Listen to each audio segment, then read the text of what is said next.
Thanks for hanging in there. It only took me quarter of an hour after I promised I'd be on. So it's just us. So I'm not sure where now I'm out of focus. I'm not sure where I was with this. But basically I came across this video of a gentleman, Styxhexenhammer666, and I'm not too familiar with him. He comes across, he's one of these sort of kooky cranks online. I keep on seeing him pop up. We all know to dunk on him on Twitter because I've seen his outlandish Twitter takes, and I know he's a Holocaust denier, which is enough for me to really tells you everything you need to know about him. He gets recommended a lot by these IDW kind of grifter types like Joe Rogan and Tim Pool. That's all I know. And so I watched this video that's popped up on my timeline, and obviously it was of interest to me because it concerns New Zealand. And I didn't know what to expect. Well, like all of these things, I'm coming in with I wouldn't say an open mind because I know they're going to talk shit. But I'm really quite impressed with the way he can talk so confidently about things he just knows nothing, like absolutely nothing about. Now, the other day I went through a Stefan Molyneux video, and he didn't know anything about this country whilst talking about it. But this guy, he seems to get his opinions from either Twitter comments or article headlines, but doesn't seem to go any further or go any deeper. So it's quite impressive to have someone sort of wax lyrically as if he's like a professor of this kind of stuff. So without further ado, let's listen to Styxhexenhammer666, and he's asking the question, or he's not asking the question. He's stating New Zealand devolves into a police state, and I'm asking the question: is it? So let's go. Oh, how do I make this video go? Oh dear. Here we go. All right, everyone. If you had asked me maybe 5 years ago my opinion of New Zealand, it would have been overwhelmingly positive. It's basically Hobbit land. It has reasonably strong protections of the right to defend oneself, own weapons, reasonably good privacy rights. Basically like kind of a variant of the United States, only with more sheep and higher taxes. Okay, so this is just weird. I don't know where he's getting this idea that New Zealand has had strong laws on the right to defend oneself. I don't know what that means, because in this country there's never been a right to use firearms for personal defence. I own a firearms license actually, and the police here the police interview you for this, and they inspect your gun vault, and even if you had a military-style semi-automatics, which have now been outlawed, if you were to say during this process, any time during this process, oh, I intend to own this weapon for self-defense, you would not get a gun license. So this is just something he's presumed. I don't know if where he's got this from, but New Zealand hasn't been a kind of a nation where people buy weapons for self-defense. We're a farming and a hunting nation. That's why people buy firearms. And yeah, I mean, he's right. He's quite right about us being a privacy-orientated nation. Like, we've got quite strong privacy laws, and ones which are getting more strengthened by for the internet age. I think that's probably fair to say. And it's just weird to say we're a variant of America. What does that mean? We've got lots of white people and we speak English. I guess maybe by that rationale, yeah, maybe we are. But whatever. And a lot of earthquakes, unfortunately. But it would have been largely positive, and it would have been on my short list of places I'd like to visit. Now that's not the case. It's devolved into a police state. In the wake of the last shooting that they had there, they basically... When he says last shooting, I think he means the last mass shooting, the terrorism attack from March 2019.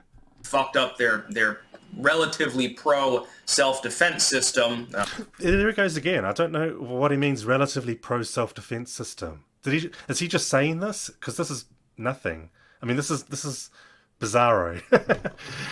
I'm sure there's something on. Maybe if he's citing 4chan, then they were sold a pig in a poke, and now, of course, many weapons are banned there, and there's all sorts of regulations that they don't really need. But people who are fearful vote for more power in government, even though they should be more fearful of the government than whatever they're actually afraid of at the time. That's how enlightened people think. Unfortunately, the masses don't think that way. Anyway, New Zealand is a police state now. Okay, New Zealand's a police state now.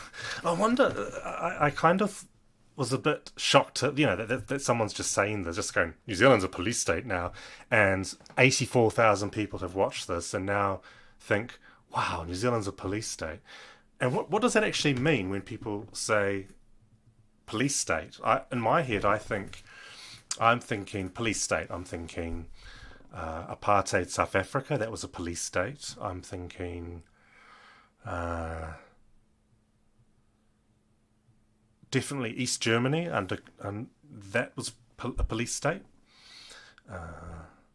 These sorts of places where you have no personal liberty. You have obviously the police are in control of the government, or the government uses its power to control people's lives through the police.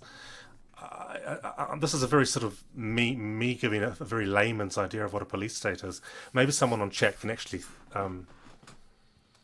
tell me if there's an actual definition. But yeah, so he says we're a police state now. Good to know. You've got two news stories, links in the description. Archived, of course, archive everything. Use archive.today or the Wayback Machine. Doesn't matter which. The latter gives you a much longer URL. You'll have to use a shortener, the extra step involved, and also it's slower. Archive.today is faster. But the first story is apparently the police there deployed facial recognition software without clearance to do so. Like they weren't even supposed to be doing it, but decided to test it anyway. So they basically ignored the rules, even within the New Zealand system, and conducted spying on people. Now also because... Okay, so this is a story about how the police in New Zealand used Clearview AI to run a trial on facial recognition.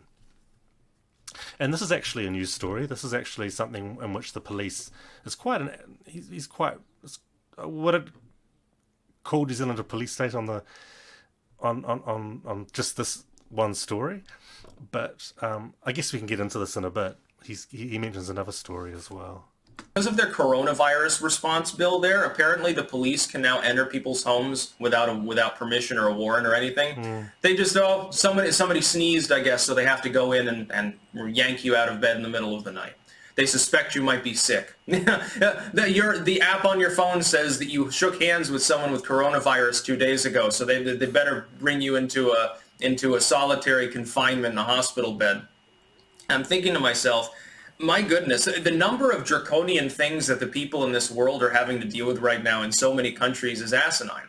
Because I can look around here and it's like, none of this shit's happening here. A lot of the so-called lockdown here is strictly voluntary. Things have opened back up. Right, okay, I don't want to get into the politicking of the lockdown. Everyone's got their own perspective on that. But he mentions so basically he's citing two different things. He's citing the police running a trial on Clearview AI, and he's talking about police being able to enter private property during the COVID-19 epidemic.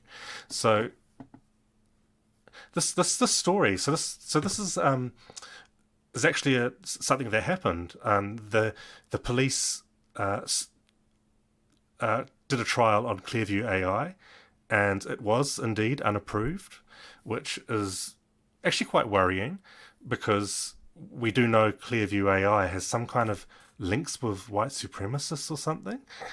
Don't quote me on that. But it seems like a really sort of a kind of a tech firm that needs a bit more scrutiny than it has been getting. But I'm reading this Radio New Zealand news story, and the police did a dozen searches on it, and ended up not using Clearview AI because it wasn't effective for them. When this turned into a news story, the this is the story. Our Justice Minister Andrew Lissell said it was of concern, and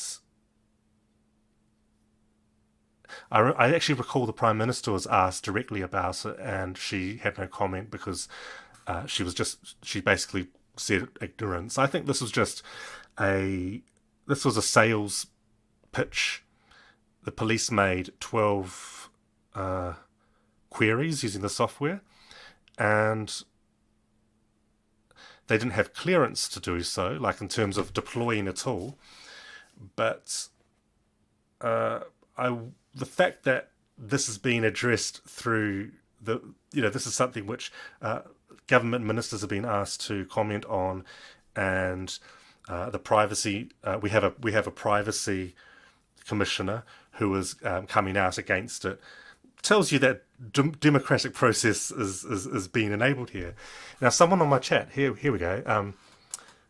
Tavis Westgate says he's been overly hyperbolic, but New Zealand is getting more authoritarian. And that's actually an interesting question, which I think an interesting statement, because like the thing about the police, and I think this could be true of probably most police anywhere in the world, is that if you give them an inch, they're going to take a mile. Like, police work within the sort of the law that they've been given, and they sort of chomp at the bit. Like, if you give them a little bit of something, a new power here, they're going to keep that power, and it's difficult to rein that power back in. And I don't think that's remarkable for any country, no matter how open and liberal they are. I mean, it's a politics of policing. I mean, coming from my end of the political spectrum, if I'm on any particular end, I'd say that, yeah, I'm probably more on the if there's a continuum of fuck the police and Blue Lives Matter, I'm probably a bit closer here. But yeah, I mean, police require oversight, and they get their oversight. It doesn't mean it's a police state, though. So,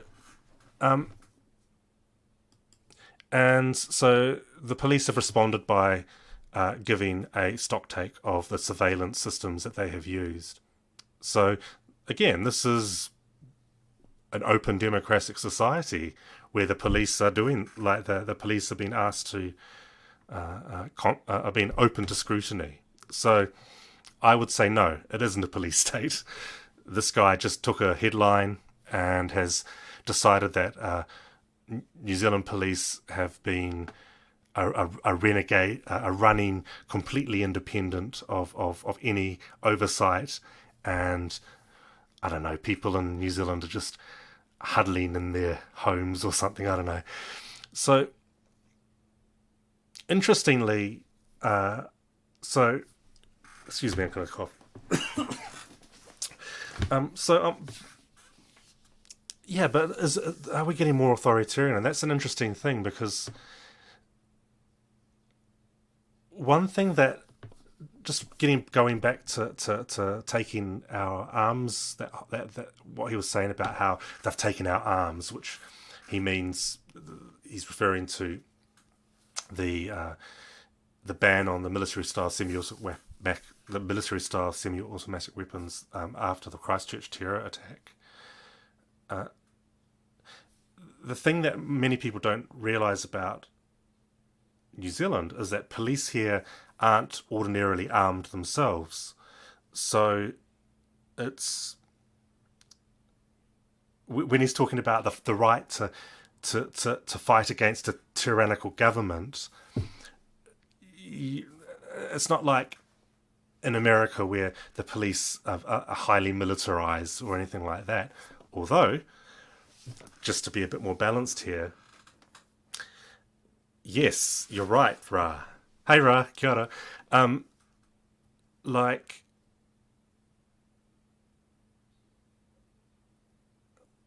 we'll get to that, Tavis. But basically, they do have easy access to firearms. That is correct, yeah. In fact, they're kind of the police, which we're just going to roll onto here. They actually have they're really eager to start militarizing. They want to be a bit more like America. And what happened after the terror attack was that they started doing armed patrols, and they had this like pilot for armed patrols. And I've actually, funnily enough, thanks for bringing that up, Ra, I do have a news report here. And I hadn't actually watched this until I just looked at it today, and I didn't know. Because the thing about what makes New Zealand a variant of America, as Styx would say, is that there are certain communities in this country which get over-policed, and you can guess which types of communities they are, and they're the ones when the police start piloting their armed patrols, they're not looking for white supremacist terrorists, they're looking for brown people washing their cars. Do you know? It's a real shame. It's a real travesty. Okay, so let's watch this little news piece if I can play this. A trial of special police patrol teams carrying members of the Armed Defenders Squad is set to be rolled out in Manukau, Waikato and Canterbury. The new initiative's been announced by the Police Commissioner in Auckland, where the vehicles set to be used were on show. They'll be kitted out with all the tactical options and equipment AOS teams usually have. It's hoped the move will reduce the time it takes for police to respond to incidents involving firearms. Every one of the armed response teams will deploy 7 days a week. Look at this guy, man. It's like if you were a police officer anywhere in the world, they always look like this, don't they? This kind of dead-eyed, authoritarian kind of... week for the majority of the 24 hours and very much around the high demand periods. Every vehicle will be staffed by 3 Armed Defenders Squad trained personnel. But they will be wearing, and you'll see the officers to my left, standard police uniform.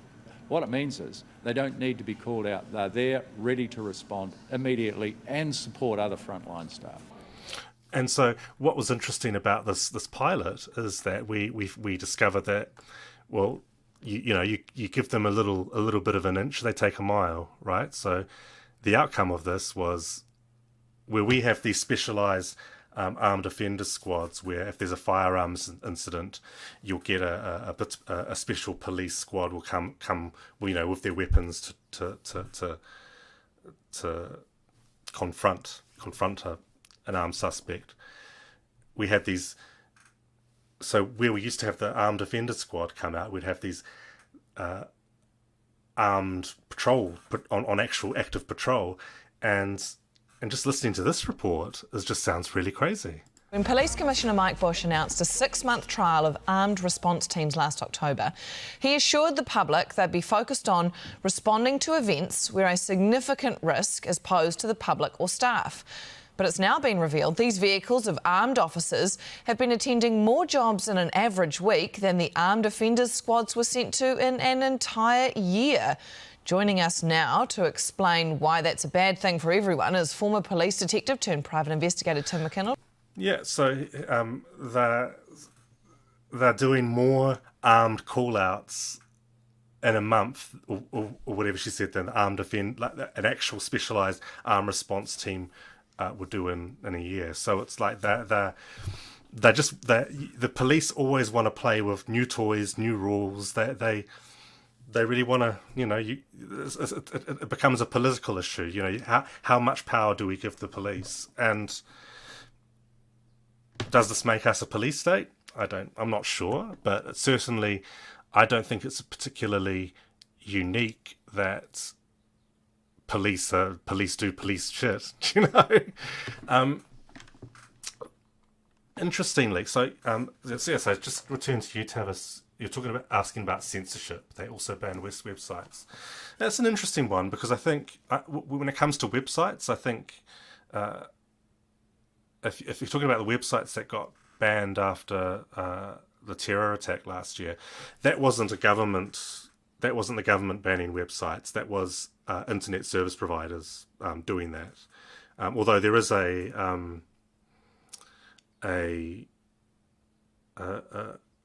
we do have an Office of Film and Literature Classification who do clear or classify publications for censorship, or to be censored or not.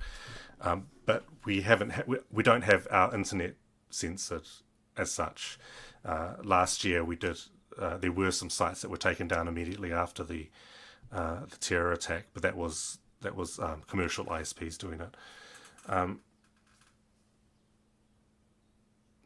Yeah, like it is funny because you're right. I mean, compared to America, it does look really quite cheap, really silly. You know, like that they really want. You could see that what they're trying to do in that report. He wants to have one of those like he wants a Humvee, that guy. He wants to be able to. He wants one of these roof-mounted. You know, if you give these people if you said, "Oh, you can have a roof-mounted gun" or something, they'll take it. but it looks quite quaint compared to what they got in America. That is for sure. But the next thing Styx says, Styxhexenhammer666, he says that we are about the police entering dwellings, and that's quite a loaded issue. So if you saw my last live stream, I went into this whole colonization of New Zealand and why Stefan Molyneux's a twat. But in this one, we're going to sort of talk, sort of elaborate a bit further on it, and about how, I guess, yeah. Shit, I don't know what I'm talking about. Oh yeah, so New Zealand being a colonised country, or a country that has had sustained colonisation over 200 years, the police are also often at odds with the indigenous population, and this law that got passed to sort of give police powers to check on people during COVID-19 has caused quite a bit of a stir amongst tangata whenua Māori who see the police as actually impinging on maybe entering marae, which is the centre of the Māori community. And that is actually quite a legitimate concern, because you give the police an inch, they'll do what they like with it. But there's also it's also quite a shame, because earlier in the lockdown, the police were working in partnership with Māori to erect roadblocks. So I think I actually have I do. Here we go. So when the lockdown occurred, historically in this country, Māori have really poor health outcomes, and when we had our last the 1918 flu, Māori were hit really badly. So it stands to reason that Māori would express something called rangatiratanga, which is basically seizing sovereignty and doing their thing, you know. And in the case of this lockdown, this involved setting up roadblocks in their communities. This obviously angered a lot of these sort of rednecks who, you know, you see if you see a guy with a facial tattoo, they're going to freak out or something. But you can see it's just benign stuff. They're just trying to educate people. They're looking after their communities. A lot of these, this land, which is Māori land, is also has a high tourist flow, and if you're some jerk off in a camp in a I don't know what the American term is for a camper van. Is it like an RV? You have these people coming through and passing through, and you want to protect your people. So there wasn't a this became an issue for some people in the country because they're just assholes. But what was good about it was the police worked in partnership with them. Yeah, it also made Simon. Yeah, so Killer Rhubarb's saying it made Simon Bridges mad, which is also always funny. Yeah, so Simon Bridges had a bit of a tanty. Simon Bridges is the leader of the opposition party in this country. He had a tanty. He was saying that these are checkpoints set up by gangs, and obviously he's using gangs as a code word for Māori. And but what was quite sort of this story tells you kind of a lot about this country. You have, on one hand, you have police who have building a constructive relationship with iwi to this kind of you could argue this is the partnership, the treaty partnership in action. You have the police enabling Māori to do their thing, to do their own thing. But then on the other hand, a month later, you have the police being given powers to possibly enter marae, and that's quite. There hasn't been any particular issues yet, but you'll see from this next video that I found.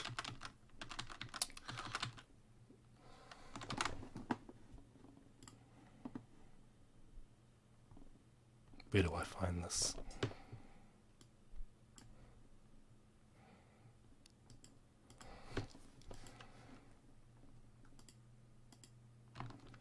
Right. Te kaumā whāngā pirihimana I whai wāhi atu ki te kahakitanga o tētahi pēpē Māori e 5 marama noa te pakeke I tana māmā. Koe nei tētahi o ngā take mō rika kua hura ai nāke I te arotake ngā whānui mō oranga tamariki. E tūmanako ana mere peka Raukawa Tate, ka mātua aro te premier ki te ripuata, ka tāpaitia ki mua I tōna aroaro ki Waitangi I tēnei wiki.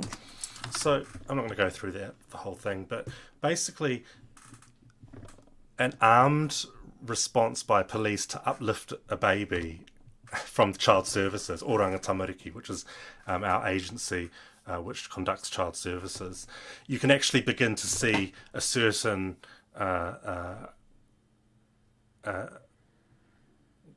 when police are entering private dwellings with armed police, it's not necessarily affecting the people Styxhexenhammer666 probably thinks it's affecting.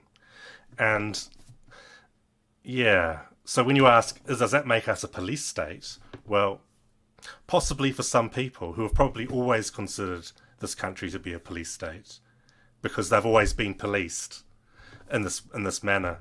So yeah, that's I guess the short answer. We're a colonized country. We kind of have been a police state for a group of people who have been colonized. But I doubt, if you want to, yeah. Yeah, it was funny that Simon Bridges cried though. And also Simon Bridges would probably have no problem with this. So, and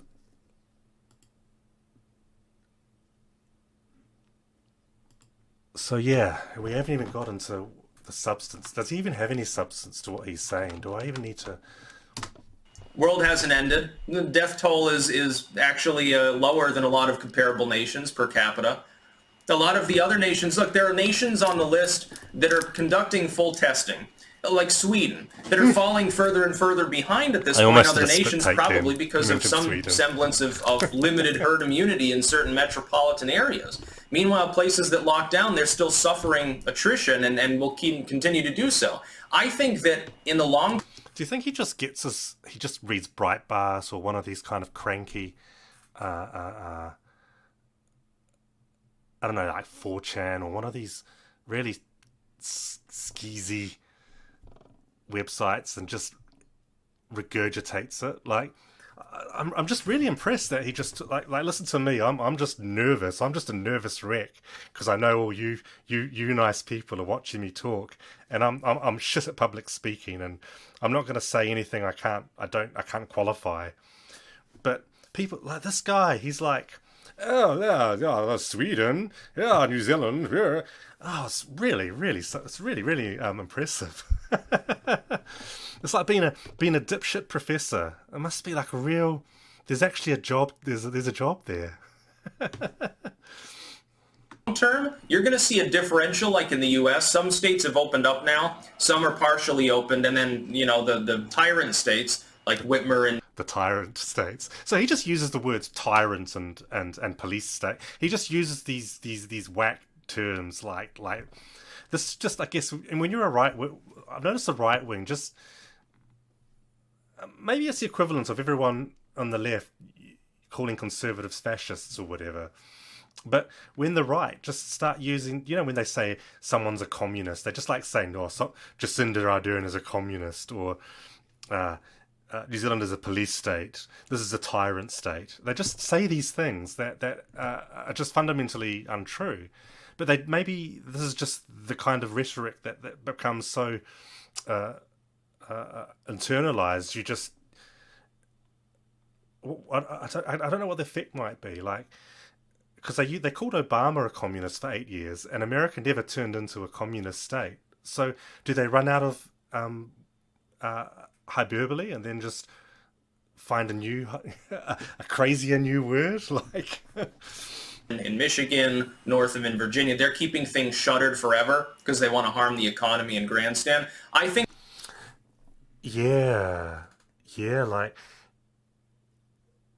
it's interesting about Indian reservations. Sorry, Native American reservations. It's like the New Zealand's a lot more integrated, and our indigenous tangata whenua in New Zealand, in Aotearoa New Zealand.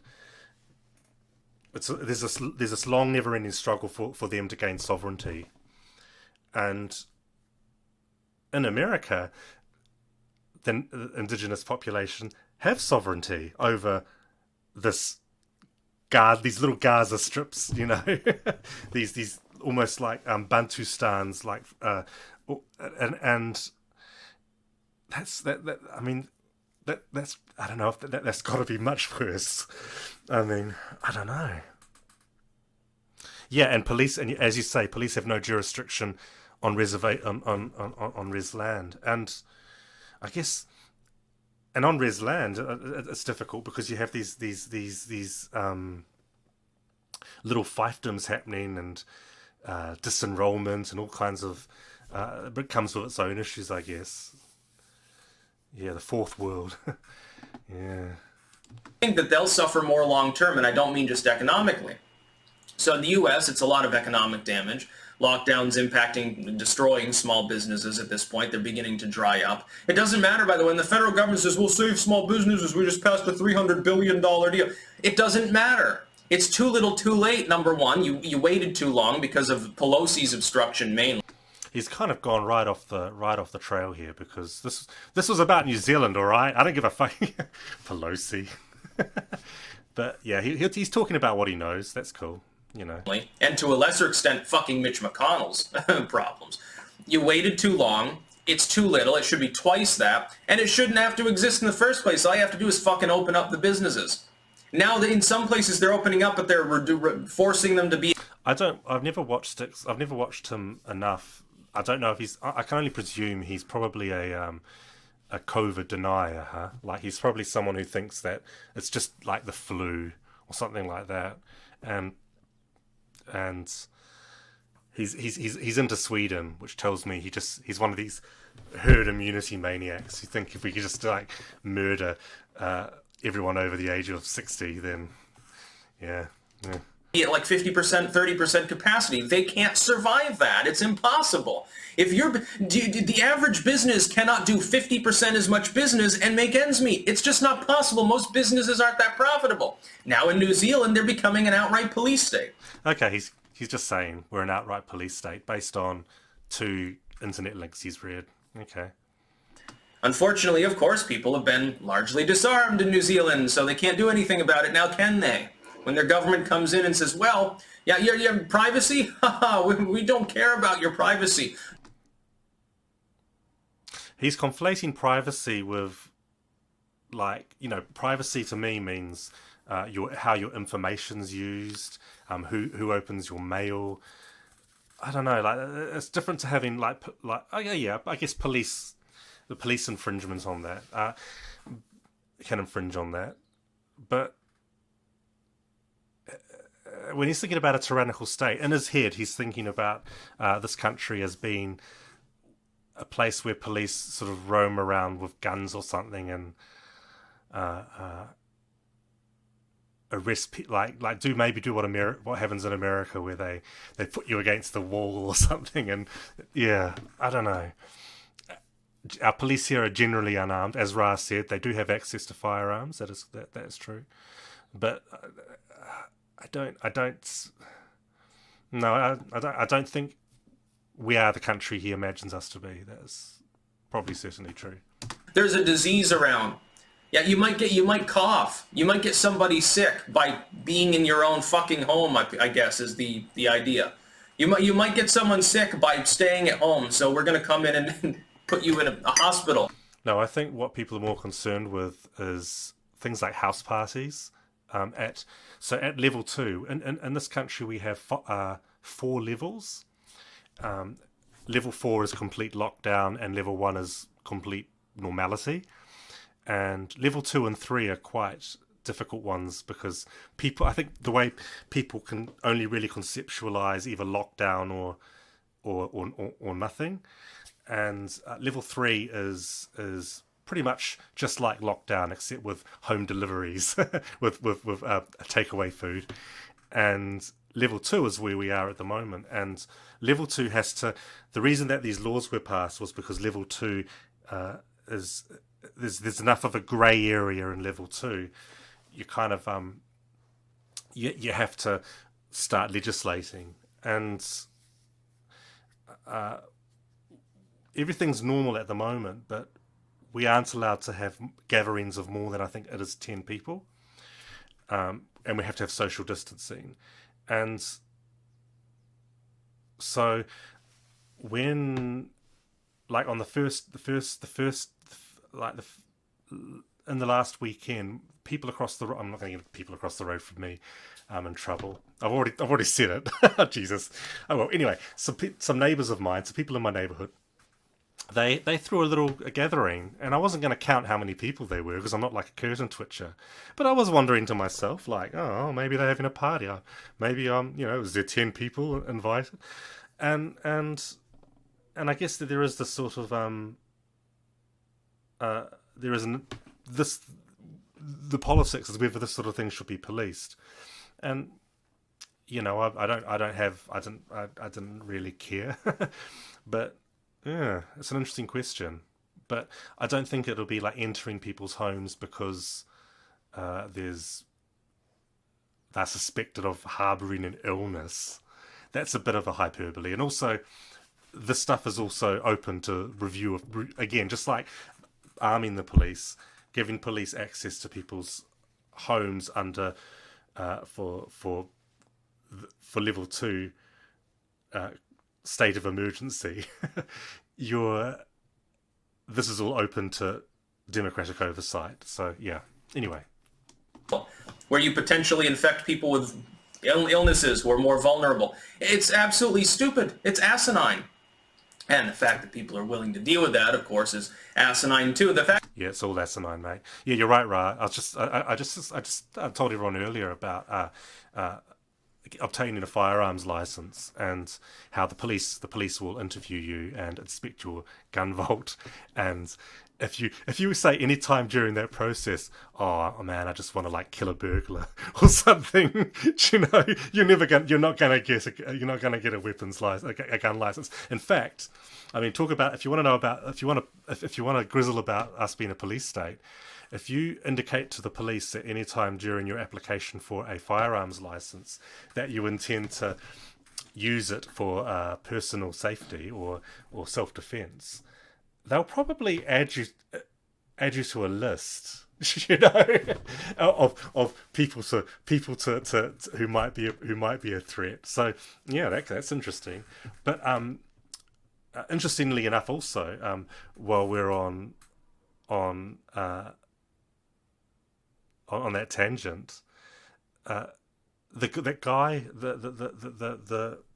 that white supremacist guy who murdered the people in the mosque, he obtained his license was apparently obtained through a particular police force in a particular region of this country. There are people within the gun community, because people who do own the firearms, even though they're just for like shooting or recreational shooting, there is still this culture where they think they're Rambo. And if you plug yourself into this community, they do have the inside track on which are the more sympathetic police forces in the country who you can obtain a license from. So this guy this terrorist, apparently he found out who was the most lenient police authority to apply for a license through, and he needed to get two. Another thing you need to get for a gun license in this country is references, and apparently the terrorist he used two references he got from apparently an internet chat room or something, probably Kiwi Farms or something, and it's just insane. And yeah, if at any time you explicitly state you want to use your weapon to open fire on another person, then you're probably gonna go on a list. Yeah.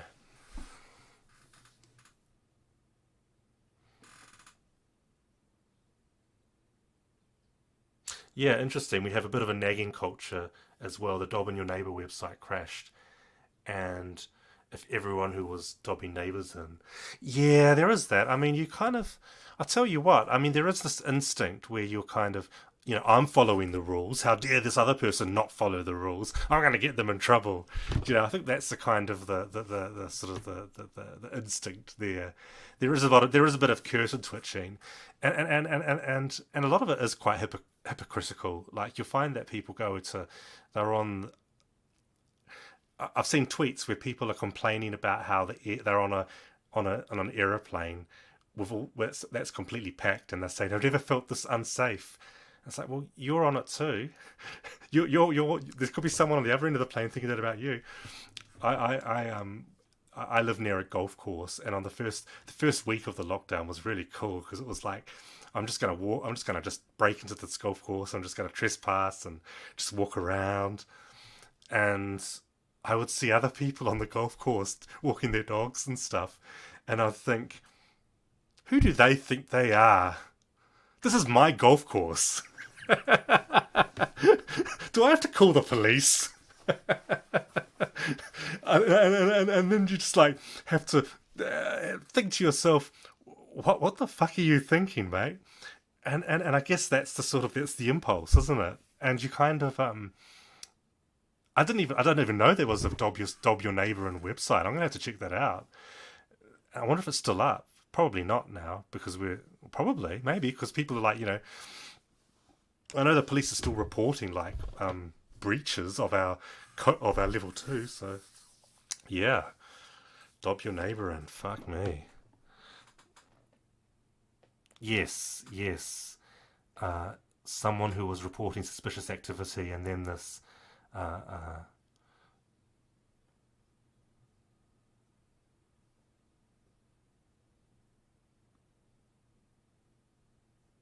you're saying that an ex cop was told to oh, interesting.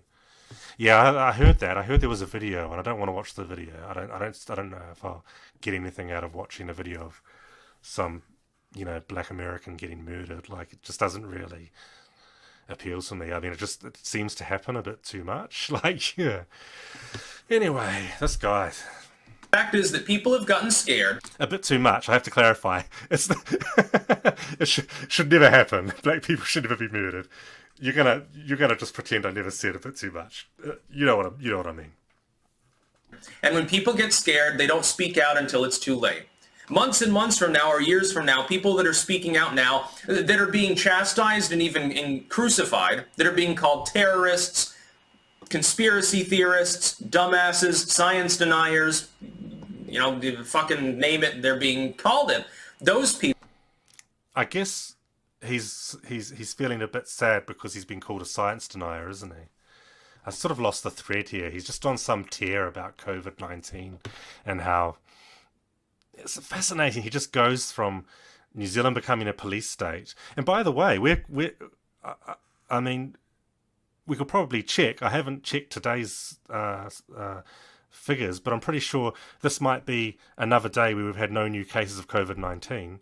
So if you're going to go on a tear about this country being a police state and then start talking about COVID-19 response, then you might want to look at New Zealand's figures and how well we're managing it, because I'm pretty sure by the middle of next week or by the end of this week, this country will have a complete flat line. There will be absolutely no COVID-19, either active cases or new cases. So yeah, thanks, Ra. Yeah, zero again. Exactly. So I don't know if is that a hat trick? I'm sure we've had like at least 4 days without a new case of COVID-19. So, blah, blah, blah, Sweden, sure. But at least our health system hasn't been overrun with dead people, People that are protesting or speaking out against these things will be seen as sagacious. That's what will happen. Years from now, they'll remember somebody like me much more fondly than some Karen who's sitting there whining about how you want to kill grandma because you wanted to go out for lunch. Because that's fear-mongering bullshit, and the government is helping to promulgate it, the governments of these various nations, in order to do shit like this. They get you scared, and then they take more power. Oh man. Yeah, like he's on his tear. He's on that kind of like that libertarian tear where he's like the only way, the only true authentic way of existing is like Somalia, mid-1990s Somalia. Do you know, that's like his dream. Do you know, where everyone has to defend their property with a firearm, and the state no longer exists in order to like infringe on people's liberty by providing healthcare. You know? What a tit. This happened after 9/11. This happened after Katrina. It happened after the Madrid bombings. It happens after every terrorist attack. It happens in the wake of every disaster. Every single time. Give us money and give us power. Allow us to increase our scope. We need a new bureau. Well, we had an earthquake. We need a bureau of earth shaking. Do you want to know what? In this country, I don't know about America, but United States of America, in this country, we do have an earthquake commission, because we do have earthquakes that destroy whole cities. And does he think that the government shouldn't respond to earthquakes? What? That's insane. Like, oh, there's an earthquake, or we need a new bureau for earthquakes. Like, well, yeah, you do. Like, what? Oh, this isn't. I want to hear that again, just in case I missed it. Helping to... And actually, I do agree. Like just because 9/11 happened didn't necessarily mean you needed to increase a vast security apparatus or to that whole homeland security, all that stuff. That he's not like he's coming from a there's a grain of truth to that, right? But then he goes on from that into talking about earthquake relief, disaster relief. Man, that is some weird shit. That's like FEMA camps or something. That's kind of what he's sort of winking at, isn't he? That disaster relief is just like the same as declaring war on your own citizenry. Like, what a nut job. Where were we? Yeah, so... deniers, fucking name it, they're being called it. Those people that are protesting or speaking out against these things will be seen as sagacious. That's what will happen. Years from now, they'll remember somebody like me much more fondly than some Karen who's sitting there whining about how you want to kill grandma because you wanted to go out for lunch. Because that's fear-mongering bullshit, and the government is helping to promulgate it, the governments of these various nations, in order to do shit like this. They get you scared, and then they take more power. This happened after 9/11. This happened after Katrina. It happened after the Madrid bombings. It happens after every terrorist attack. It happens in the wake of every disaster. So he's just conflated 9/11, Katrina, disasters. Like, what does he think should happen after a disaster? Like, after a natural disaster, yeah, let's say an earthquake. What does he think should happen? Does he think, like, people should just rebuild from dirt, or... Every single time. Give us money and give us power. Yeah, like, money helps, eh? The power to... I don't know. Allow us to increase our scope. We need a new bureau. Well, we had an earthquake. We need a Bureau of Earth Shaking. It's called the Earthquake Commission, but sure, okay. The Bureau of Earth Shaking sounds much cooler, though, eh? $100 million budget. Oh, we've already got that in other offices? Well, we need one that's unique. We need one that's fully independent so that it can operate more effectively. Then when they end up strangulating each other because nobody can tell who actually has supremacy in any given situation, oh, we need more money. Obviously, the problem is we don't have enough staff. This happens. This is the way bureaucracy strangles a country. This has happened in history so many times. Countries, the problem is... This is just boilerplate, conservative, small state, blah, blah. He's not giving anything interesting here, eh? A group once empowered tends to absorb more power simply by having power. Like seeks like, I suppose. It seeks to grow itself, to take more and more of the economy. And at some point, you wake up one day and you're in a socialist dictatorship, basically. This is what happens. That's, by the way, not the way that the average reasonable person, even a fearful person, would want to live. I don't know. I'm about to wank off at just... Anyway, carry on. Why would you want to live in a place where you don't even have privacy in your own home? You're literally minding your own business. You're doing the least infectious thing you can do, which is sit in your sofa and the cops come and drag. If you're doing the least infectious thing there is and sitting at home on your sofa, that's actually kind of what the government wants. Like, it's the police aren't going to come to because you're in lockdown. The police are generally during level 4, when we were at our most severe. When there was the most severe measures, the police were doing stuff like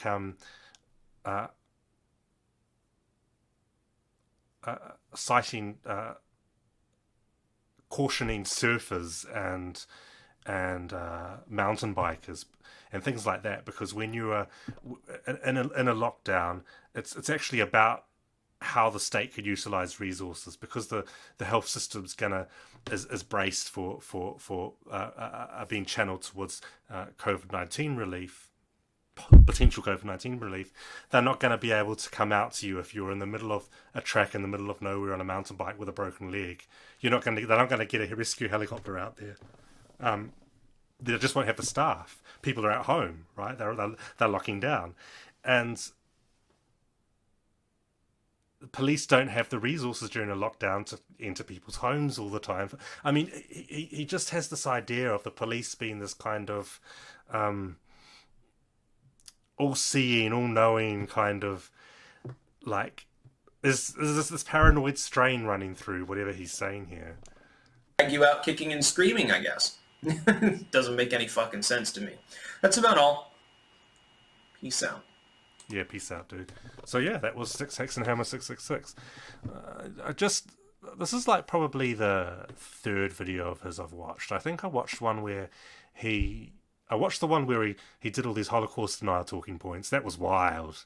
He was just doing exactly that same shtick. He was just like leaning back on his chair going, oh yeah, in Auschwitz they had a swimming pool, don't you know? And it was just like, whoa, man.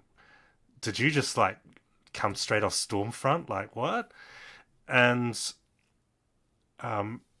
here he's doing much of that same. He's read he's read a few links from some rubbish website, and he's come on to, well, he's probably just come on to do what I just did, create some quick, easy content and get 84,000 views out of it. I don't know if that translates to money, but he's certainly probably making a living off it. And good on him, I guess. But then you go onto his the comments on this, and it's really messed up, because it's like all these New Zealanders are here, and they're all like saying crazy shit here, like people who happen to who they say they live here, and it's like, I didn't realize there were that many people in this country who feel this way. Like, this is quite, maybe I'm hoping this is all of them and they've just all been drawn into this one video. But it's quite scary that there's these people here who are interspersed with there's like people saying women shouldn't vote because we've got this like tranny quote unquote tranny prime minister, or some crazy mind blowing wingnuttery. The prime minister is Hillary Clinton groomed globalist. When governments fear the blah blah blah blah. Communist style lockdown. In under a year, they went from a free country to a totalitarian state. Their prime minister sometimes wears a hijab unironically. Yeah, that's all probably true. And I wouldn't, again, what does totalitarian mean? I doubt it. And it's always someone citing a friend, or a friend of mine from there. Oh, this is quite hilarious, actually. New Zealand's gone to the dogs. I've got a friend who moved here a couple of years back, and he's now utterly insane with TDS, which means Trump derangement syndrome. He is literally frothing at the mere mention of Trump's name and is obsessed with Nazis everywhere. And he used to be a normal guy. The last I saw him was right before the Christchurch shooting. I can't imagine what he's like now. I used to think fondly of New Zealand, but now I wouldn't go there for all the money in the world. Let them stew in their own crazy bubble. And it's like, yeah, well, there is a kind of a once you do come here, they do like sort of brainwash you into that whole Trump derangement syndrome. At least it stops. At least people. I wrote this on Twitter. Maybe it's good that there's videos like this, because it stops people like this dude, Ace of Swords, from visiting. I don't need an Ace of Swords from coming here, or Jew Killer 1488 from it's like these some really scary people who turn up here. And yeah, as a New Zealand citizen, we're in the pocket of the Chinese Communist Party. Oh my lord! So this is where they all come. So I guess if I want to if ever I want to see what the New Zealand wingnut community is doing, I have to maybe follow more of these sorts of people. There's someone you should follow on YouTube on Twitter called Byron Clark. Is that his name? He's quite cool. He seems to he's the guy who watches all of the New Zealand far right. And yesterday he had a bit of a problem because they were doxing him and he had to call the police and but he's exposing quite a few. I didn't realise. I knew they were around after the Christchurch shooting, but I didn't really know the extent of it until I started following Byron. And there's this one guy, he has a YouTube channel. Maybe that's what I'll look at next. Man, that'll be funny. Okay, so I'm going to do this for the next video. I'm going to look at this guy. He's this New Zealand nut job, and like a lot of New Zealand nut jobs, they aren't actually born in New Zealand. They're filthy immigrants. And we'll look at his video next. But Thanks for coming, you guys. I kind of like I'm getting a bit more confident, and this won't, like the last stream, this one won't go on the channel. So any constructive feedback is welcome, and yeah, thanks for coming.